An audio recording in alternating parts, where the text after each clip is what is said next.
And good. It was very good. Visuals కూడా చాలా బాగున్నాయి. అసలు ఇమాజిన్ చేయలేదు. Ending was very goose bumps వచ్చాయి. చాలా బాగుంది.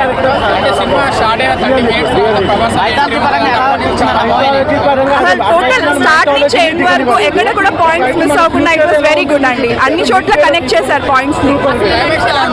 క్లైమాక్స్ వాస్ వెరీ అసలు అస్టానిషింగ్. చాలా బాగుంది. ఆయన క్యారెక్టర్ చాలా వెయిటేజ్. ఆయనది ఏంటంటే చాలా న్యాచురల్ గా ఉంది. It was very good.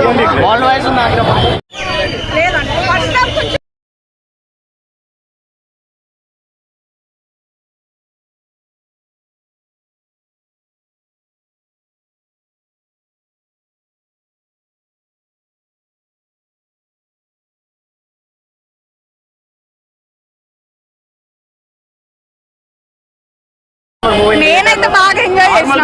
అర్థమవుతుంది.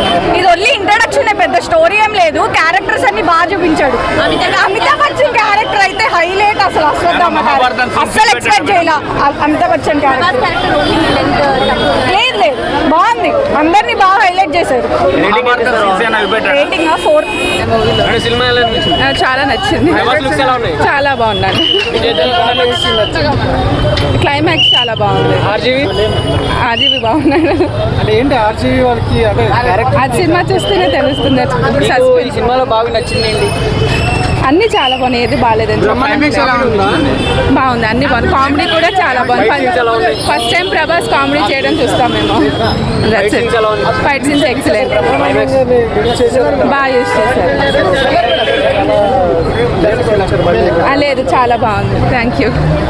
క్యారెక్టర్ అయితే తోపు. సెకండ్ హాఫ్ చాలా బాగుంది. మూవీ బాగుంది. క్లైమాక్స్ అయితే తోపు ఉంది. కమల్ హాసన్ క్యారెక్టర్ కూడా చాలా బాగుంది.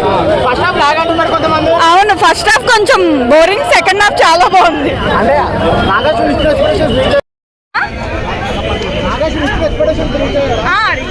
నాగార్జున బాగుంది. చాలా ప్రభాస్ అయితే బాగున్నాడు. క్యామియోస్ అయితే అద్దరిపోయినాయి. క్యామియోస్ అందరివి. ఆర్జీవి కానీ రాజమౌళి బ్రహ్మానందం అందరు క్యామియోస్ బాగున్నాయి. రాజమౌళి గారి కంటే బాగుందండి. రాజమౌళి సినిమా కంటే బాగుందా? క్లైమాక్స్ బాగుంది.